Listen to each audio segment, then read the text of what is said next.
할렐루야, 평강의 날 보내고 계시기를 기도하고 있고요.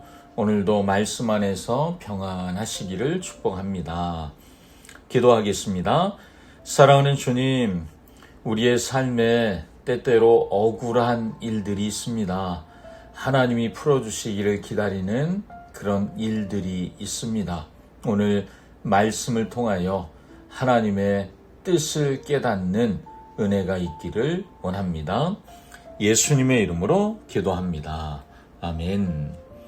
아멘. 살면서 억울한 일을 당하거나 또 나를 괴롭히던 사람이 괜히 승승장구하는 것처럼 보이고 또 그렇게 나를 힘들게 하는 사람들이 나를 조롱할 때 우리는 무력감을 느끼죠. 또 마음속에서 분노가 솟아오르기도 합니다. 아니, 하나님이 살아계신다면 왜 악인을 그냥 두실까? 하나님의 공의라고 하는데 공의는 과연 존재하는 건가? 여러분, 이런 질문이 자연스럽게 나오지요. 오늘 이사야 34장은 세상을 향해 특히 하나님의 백성을 배신하고 멸시했던 에돔이라는 나라를 향해 하나님의 무서운 심판 그리고 신원이 임할 것을 선포합니다. 하나님은 결코 잊지 않으시는 분이고 역사의 마지막 순간에 반드시 하나님의 공의가 세워지는 것을 오늘 우리가 본문을 통해 보게 됩니다. 자, 이사야 34장, 35장 두 장은 약간 연결되어 있어요. 34장이 심판과 황폐함을 말한다면 35장은 구원과 꽃피는 광야를 말합니다. 하나님의 구원이 악을 심판하는 과정을 통해 이루어지는 것을 보여주는 거죠. 에돔이라고 하는 나라는 그 야곱과 에서 이야기에 나오는 그 에서가 에돔의 조상이에요. 그러니까 에돔은 이스라엘의 가장 친한 족속이라고 할 수 있죠. 그렇지만 역사 내내 이스라엘을 괴롭히고 때로는 배신했던 나라가 에돔입니다.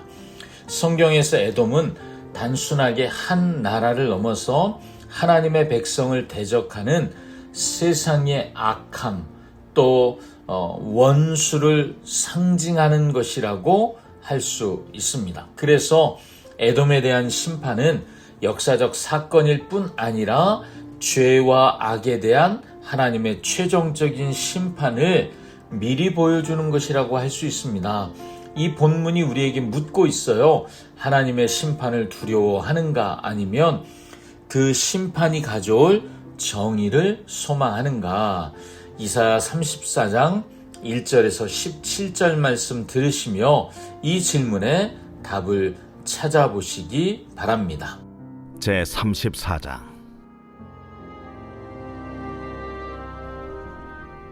열국이여 너희는 나와 들을지어다.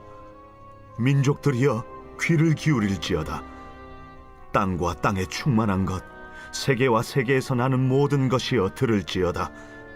대저 여호와께서 열방을 향하여 진노하시며 그들의 만군을 향하여 분내사 그들을 진멸하시며 사륙당하게 하셨은즉 그 사륙당한 자는 내던진 바 되며 그 사체의 악취가 솟아오르고 그 피에 산들이 녹을 것이며 하늘의 만상이 사라지고 하늘들이 두루마리같이 말리되 그 만상의 쇠자나무 포도나무 잎이 마름 같고 무화과나무 잎이 마름 같으리라.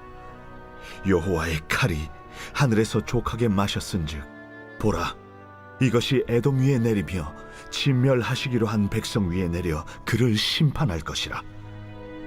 여호와의 칼이 피, 곧 어린 양과 염소의 피에 만족하고 기름, 곧 순양의 콩팥 기름으로 윤택하니 이는 여호와를 위한 희생이 보스라에 있고 큰 사륙이 에돔 땅에 있음이라. 들소와 송아지와 숫소가 함께 도살장에 내려가니 그들의 땅이 피에 취하며 흙이 기름으로 윤택하리라. 이것은 여호와께서 보복하시는 날이요 시온의 송사를 위하여 신원하시는 해라. 에돔의 시내들은 변하여 역청이 되고 그 티끌은 유황이 되고 그 땅은 불붙는 역청이 되며 낮에나 밤에나 꺼지지 아니하고 그 연기가 끊임없이 떠오를 것이며 세세에 황무하여 그리로 지날 자가 영영이 없겠고 당아새와 고슴도치가 그 땅을 차지하며 부엉이와 까마귀가 거기에 살 것이라. 여호와께서 그 위에 혼란의 줄과 공허의 추를 들이우실 것인즉 그들이 국가를 이으려 하여 귀인들을 부르되 아무도 없겠고 그 모든 방백도 없게 될 것이요 그 궁궐에는 가시나무가 나며 그 견고한 성에는 엉겅퀴와 새품이 자라서 승냥이의 굴과 타조의 처소가 될 것이니 들짐승이 이리와 만나며 순념소가 그 동류를 부르며 올빼미가 거기에 살면서 쉬는 처소로 삼으며 부엉이가 거기에 깃들이고 알을 낳아 까서 그 그늘에 모으며 솔개들도 각각 제 짝과 함께 거기에 모이리라. 너희는 여호와의 책에서 찾아 읽어보라. 이것들 가운데서 빠진 것이 하나도 없고 제 짝이 없는 것이 없으리니 이는 여호와의 입이 이를 명령하셨고 그의 영이 이것들을 모으셨습니다. 여호와께서 그것들을 위하여 제비를 뽑으시며 그의 손으로 줄을 띄어 그 땅을 그것들에게 나누어 주셨으니 그들이 영원히 차지하며 대대로 거기에 살리라. 1절부터 4절까지는 온 열국과 우주를 향한 소환, 하나님 앞에 불러내는 거죠. 그렇게 시작됩니다. 하나님의 진노는 특정한 어떤 지역에 머물지 않습니다. 온 땅과 하늘의 만물에까지 하나님의 진노가 미칩니다. 하늘이 두루마리처럼 말리고 별들이 쇠잔해진다라고 하는 표현은 하나님을 대적하는 세상 질서 전체가 철저하게 해체될 것에 대해 말씀해 주시는 거죠. 5절부터 8절은 심판의 칼이 에돔과 그 에돔의 수도 보스라에 집중되는 장면을 보여줍니다. 에돔은 역사적으로 야곱의 형 에서의 후손이었어요. 유다가 고난당할 때마다 길을 막고 때로는 원수편에 서서 조롱했던 대표적인 대적이 에돔이었습니다. 하나님은 에돔의 심판을 마치 성전의 거대한 희생 제사처럼 묘사하시는데요. 그들의 피와 기름이 땅을 적실 것입니다. 왜 이러한 심판이 임할까요? 8절이 그 이유를 이렇게 말씀하죠.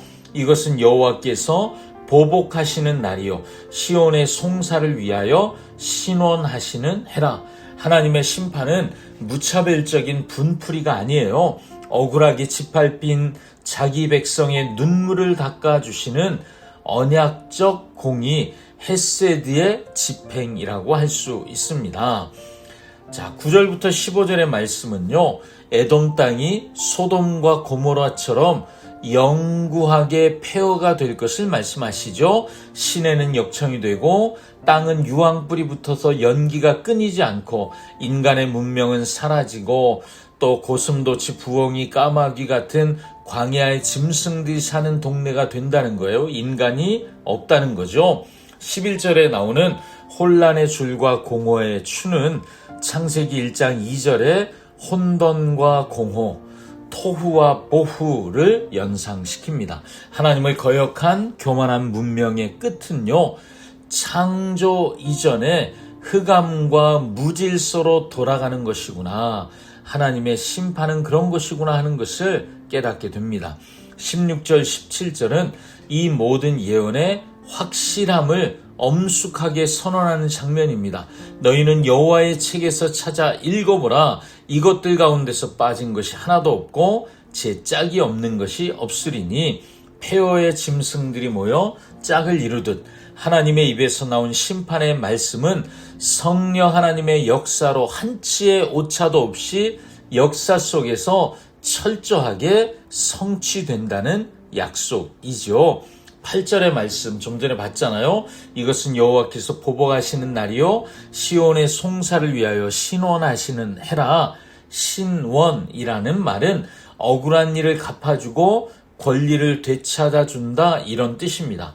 하나님의 심판이 자기 백성이 당한 부당함을 결코 잊지 않으신다라는 증거가 되는 거죠. 하나님의 칼이 피에 만족해야 한다면 그 피는 누구의 피여야 할까요?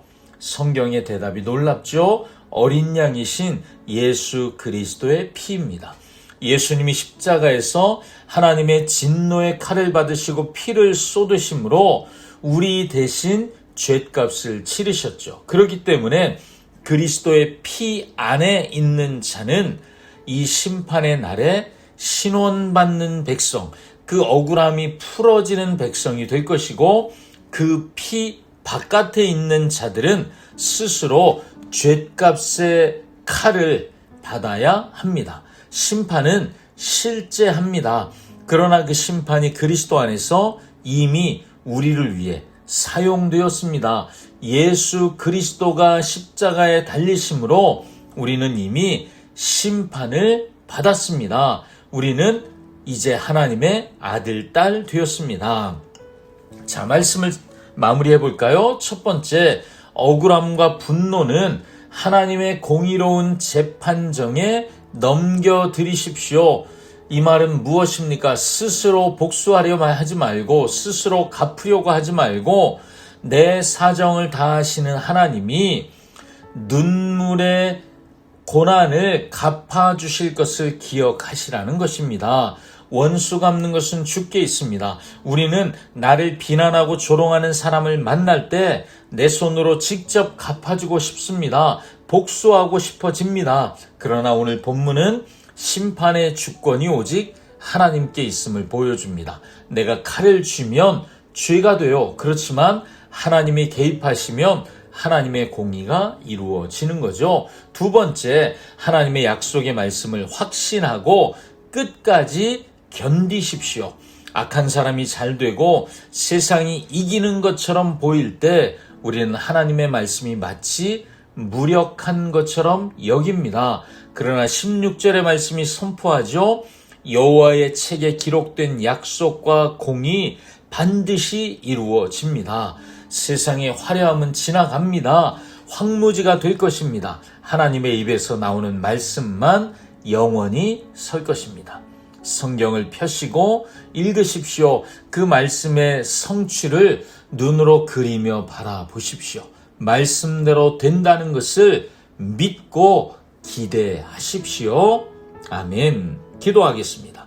사랑하는 주님, 세상의 불의와 사람들의 배신 앞에서 분노하며 내 힘으로 원수를 갚으려고 했던 우리의 어리석음을 긍휼히 여겨 주시옵소서. 역사를 주관하시고 마침내 자기 백성의 억울함을 풀어주시는 공의의 하나님 되심을 믿습니다. 하나님, 틀림없이 성취되는 하나님의 말씀을 굳게 붙잡게 하시고 오늘도 믿음으로 이기는 날 되게 하여 주시옵소서. 예수님의 이름으로 기도합니다. 아멘. 하나님이 갚아 주십니다. 샬롬.